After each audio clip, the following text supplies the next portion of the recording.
two new managers. It's inevitable you will tell that story. Two Spanish. I mean, Abalua, the coach of Fulham, and Xabi Alonso of Chelsea. It's a London derby. Ebalua. Quickly, Fulham, Chelsea. How do you think this will pan out? Chelsea. Yeah. Well, the 2026-2027 Premier League season will start on Friday with Arsenal taking on Coventry City at the Emirates Stadium. Well, Premier League fans are excited right now that the Premier League is back after a 3 months break.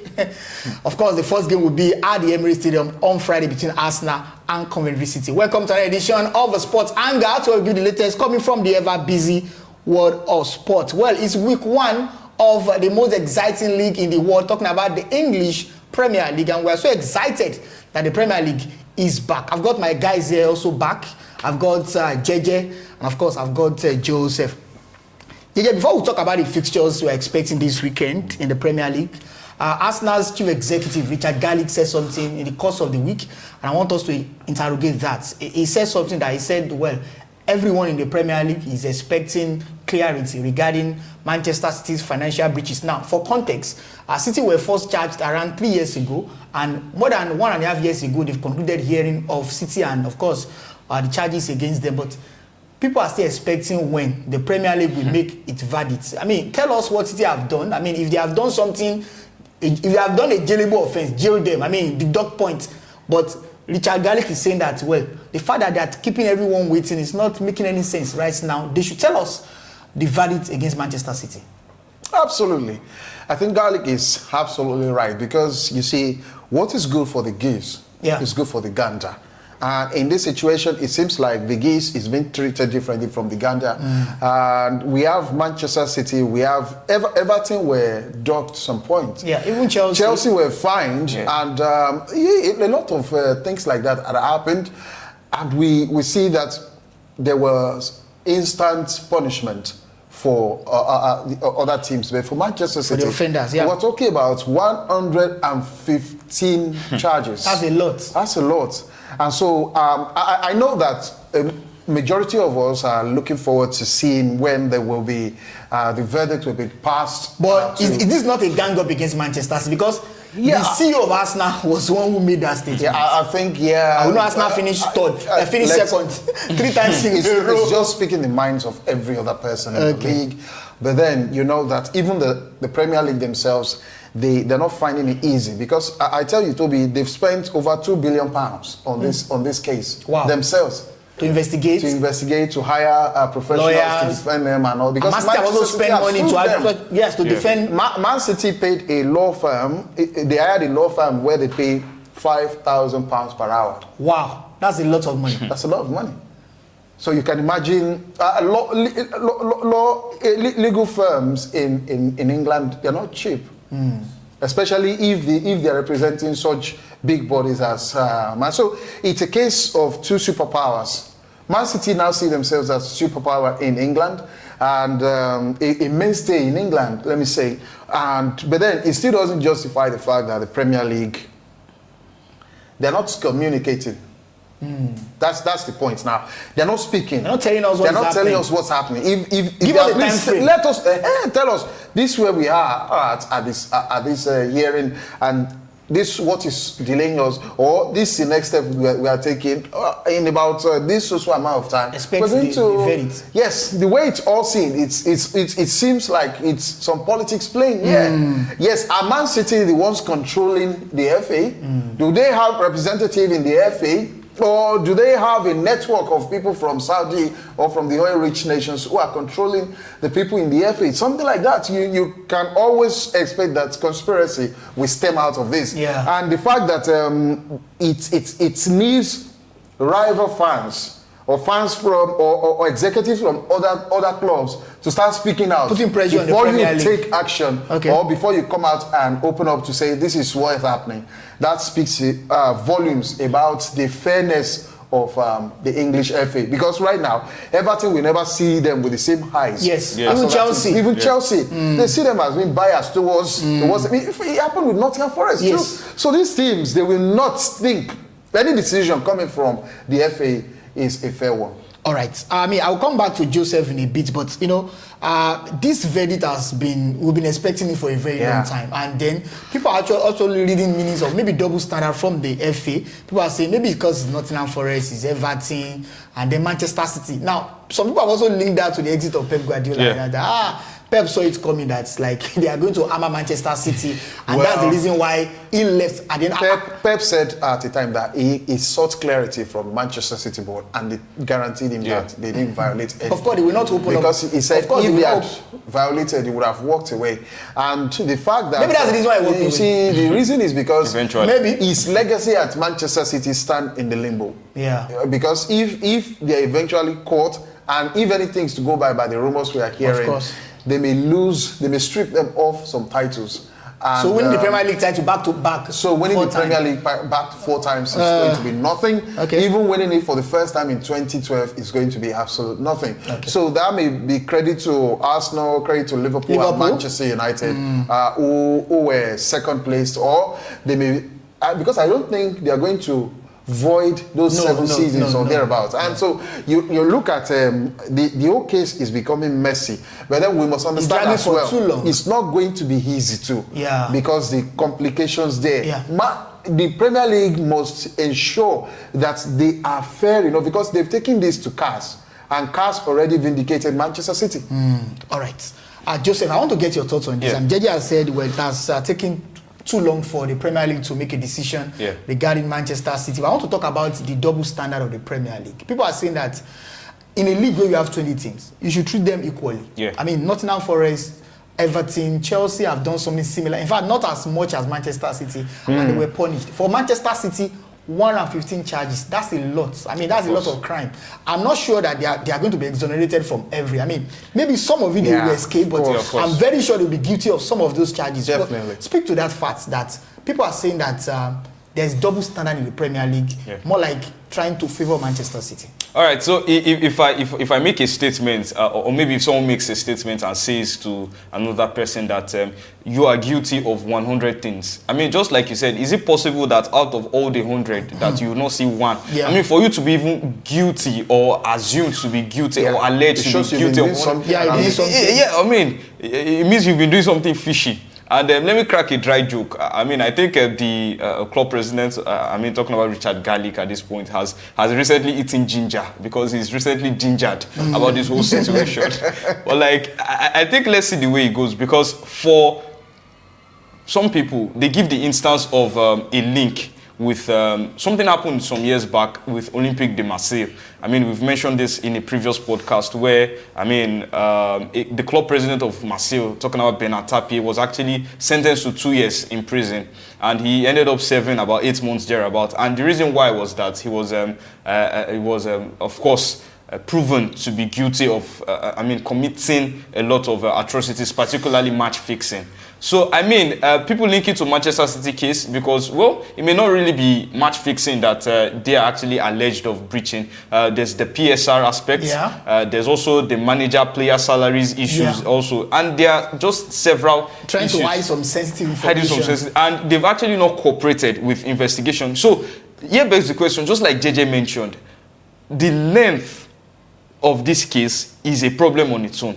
I mean, it's taking too long. Since February 2023, this is, 2023, 2024, 2025, 2026. 3 years. Yeah, we are edging closer to the end of 2026. Almost 3 years, 6 months. 6 years, If we enter 2027, you know how long that is. So, just like the issues for the likes of Everton, they were charged. The likes of they were fined, and they were deducted points. Nottingham Forest, Chelsea, they were fined. So it just begs the question of, is maybe are some officials or some people in power, are they getting something behind the doors from Manchester City? Or money has exchanged hands? Well, we don't know. We don't know, but it's looking like, because how would you say? 115. What kind of investigation are you doing?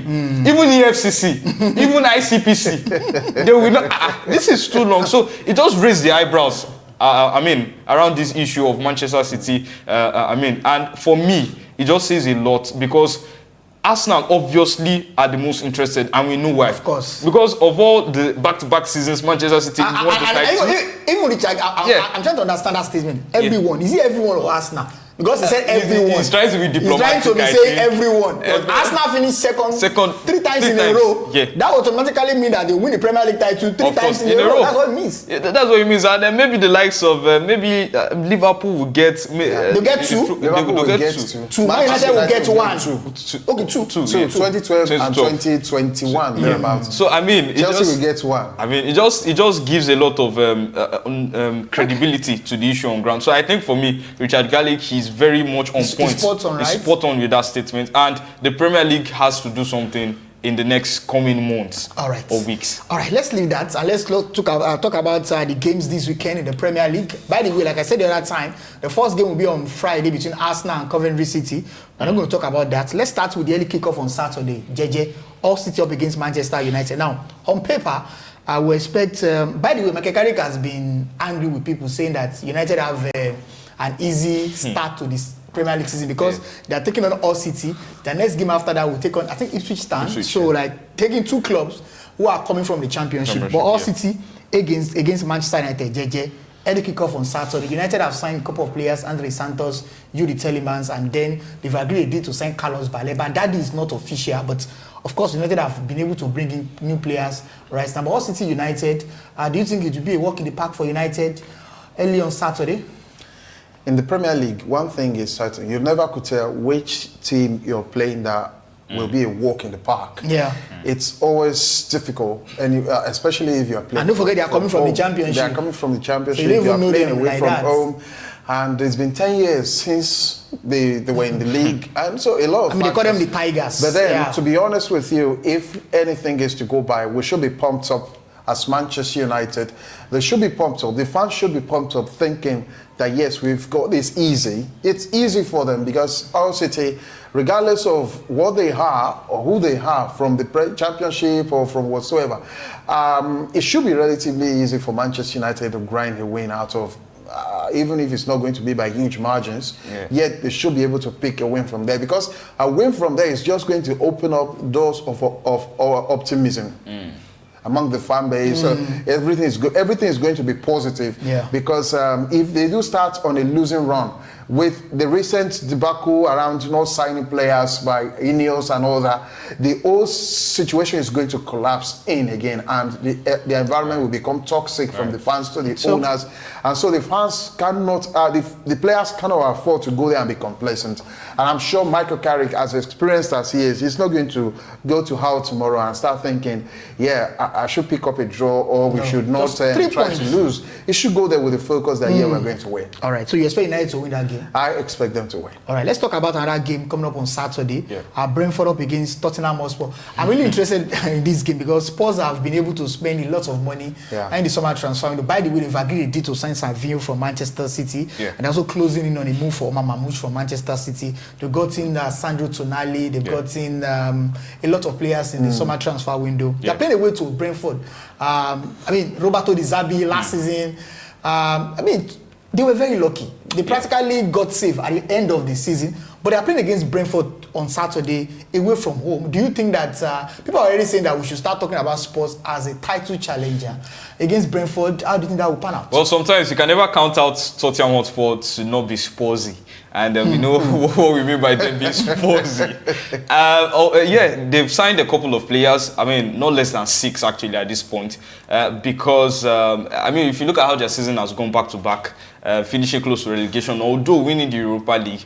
And it's quite interesting because from both clubs, Brentford and Tottenham, they once exchanged a manager. Talking about Thomas Frank. He's no more, at both clubs or either clubs. Now, we see Keith Andrews, the former set-piece coach who became the head coach, last season of the football club. Now, it's looking interesting because there's a model that Brentford have been operating over the years. It's getting interesting. They don't necessarily have to look for, maybe managers or replacement outside the institution of the club they are. So I think that for me has actually helped them in terms of their development. It's just something similar to what Brighton and Hove Albion does. Get young players, exchange them for a higher, sell them for a higher price and all that. So it gets interesting the way Brentford will be playing. There's no more Yuan Wissa. There are a couple of players who are no more at that club again. Look up to, really. Of course. So it's definitely going to be interesting. We would love to see how Keith Andrews will set his team up. And for Tottenham Hotspur, of course, we can count on the regulars, maybe the likes of Richarlison, maybe the likes of Javi Simons. But I mean, if any Premier League fan is even looking at Tottenham Hotspur, you will necessarily not know who is going to start. Because as much as they have midfielders, they have defenders. Yeah, of course. We know that maybe of all the players, of all the starting 11, Anton Kiski. Yeah, the goalkeeper. Of course, starts because Vicario is no more there. For now, he's at Tottenham. He's at Juventus on loan. Juventus, yeah. So I think looking at how both teams will play out, it's very hard to say who would get a win, or maybe if there will be a draw. A draw is it's more. A draw is more possible. Okay. Let's move on. I see that one. Okay, let's move on. Let's talk about a game that involves two teams that have new managers right now. Enzo Maresca of Manchester City and Marco Rose from Bournemouth. Now, interestingly, a lot of things happened. Bournemouth was responsible for Arsenal winning the title. Remember, they played a 1-1 draw, a 2-2 draw, forced City to a draw, and then Arsenal won their game. And that was how Arsenal won the title last season. They are meeting again at the Etihad Stadium on Sunday, 2 p.m. Nigerian time. Enzo Maresca lost his first official game in charge of Man City. That was the Community Shield loss to Arsenal Football Club. They're playing at the Etihad Stadium right now against Bournemouth. Quickly, JJ, how do you think this game will pan out? Man City playing at home. I think they should be able to get 3 points here. Yeah, well, it's a really difficult one to call. But I think you look at Bournemouth, even though Bournemouth are getting a new manager, Bournemouth is one of those teams that over the years have stability. Yeah, so and one thing in football is when you have a new manager, once you have the foundations, you can always have something to build on. And Manchester City, Enzo Maresca, brilliant manager. But now, Savinho, Mamouche, are they leaving? Are they staying? Which player is coming in? Which player is starting? These sort of things don't give team stability. And that's why the transfer window for some teams is usually the worst period, start going into the league. But for a team like Bournemouth, I think I see them still continuing on the strength of what they've always done. But they're playing away. They're playing away, yes. Every team will look at this Manchester City now and think they can fancy something. They fancy themselves like that. So it's until Man City prove by winning convincingly, consistently, or by consistently winning convincingly, either way. Until they prove that, teams will begin to think that they can fancy. Let me tell you, the fear factor of Guardiola is gone. It's gone. And look at the latter stages of Guardiola last season too. Things were crumbling. But a board man left. A board man has actually is the same head. So I don't know why it's the same thing. Eric Ten Hag is also bad. Board-headed person. I don't know. Maybe that's why. I mean, JJ, you are speechless. No, I'm trying to tell you that Speechless. the boldness of Zinedine Zidane. The boldness of Zinedine Zidane. In 2004. Man City, Real Madrid bought two board players. One is Gravenson from Everton. The other one is Zidane. So I think Zidane was already there. Would you compare the boldness of Zidane with the boldness of Gravenson? That's the one. Like let's talk about you can be bold and not have the tactical nuance. Like Pep Guardiola. So Pep created the name bold tactical for himself. And and when he came to England, he created a dynasty. And that dynasty evolved to fear factor. Look at when some players left Manchester City, that fear factor began to dwindle. They don't have, Man City don't have that player that can effect that style of game now. All right. So I see Bournemouth really doing something against them. All right. Let's talk about arguably the biggest game of the week. Two new managers as well, Matis Jaslia of Newcastle United and Andoni Raiola of Liverpool. That will be at St. James's Park on Sunday, 4:30 p.m. Nigerian time. They are almost always starting the league together. Of course. But just quickly, because we don't have much time. Newcastle United lost a lot of players at the club. They lost Sandro Tonali. They lost Bruno Guimaraes to Arsenal Football Club. Of course, they also lost their manager, Eddie Howe. He resigned. For Liverpool as well, there's a lot of changes as well for their manager, and they've probably been able to bring in some players. This is the biggest game of the week 1 at St. James's Park. How do you think it will pan out? Newcastle up against Liverpool. Well, to me, I think we are almost going to see the battle of two Otondos. I mean, the reason why I'm saying is, look at how Liverpool has played in the preseason. They were 2 goals up against AS Monaco, they lost. They were 2 goals up against Leeds United, they lost 4 goals to 2. So, but in their last 2 preseason games, they got stability, right? In their last 2 preseason games. Can you count on that team to actually give you stability? I mean, I understand that Ronald Araujo is just going to be introduced And yeah, look at Araujo. He's just been introduced to the Liverpool lineup. Look at Newcastle, for instance. Yes, you mentioned they have a new manager, Matthias Geisler. But the interesting thing is, Gengen press in the Premier League has always either worked so well or has failed so well. Look at Rafa, the alpha and omega, the father of Gengen press. We know what happened at Manchester United. So of course it's 50-50. We don't. Someone made a statement which actually resonated. Look at Newcastle. Look at how the football structure or institution is being run. Is it being run like a Saudi-owned club? Because you look at the players that are signing, Alaji Bamba, Amar Dedic, it doesn't really give that confidence. Yeah. So I think for me, I don't even know what will come out of that game, but I should expect Liverpool to get the win against... away from home? Yeah, away from home. They should. All right. Lastly, let's talk about, well, this is also a game involved Monday Night Football, Chelsea. By the way, you guys have started with Monday Night Football, 8 p.m. Nigerian time. By the way, you're not playing the Champions League, so you have most of your games on Monday. So you have nothing to lose anyway. Yeah. And most of your games we played on Monday. You are now the new Manchester United because JJ, sorry, but it's what it is. Two new managers. It's inevitable you will tell that story. Two Spanish. I mean, Abalua, the coach of Fulham, and Xabi Alonso of Chelsea. It's a London derby. Ebalua. Quickly, Fulham, Chelsea. How do you think this will pan out? Chelsea, they signed 11 players at the close of last season. Fulham are going to struggle real hard this year. Yeah, they're going to struggle. You see, because they lost their manager, the thing that Marco Silva did with that team, I don't see any manager replicating that anytime soon. So, Xabi Alonso with Chelsea will always score. They can concede, but they've proven that they will score. So, and it's important if they outscore. Right now, I think they will be. Then you know, they've just given this guy, João Pedro, number 9. And we know how that number 9... Yes, it's a myth. Go on social media, you will see that Chelsea fans are not taking it like a myth. They see it as a cursed number. And so, well, let's see how it works out. But I think... no, I don't think. I see them winning against Fulham. All right.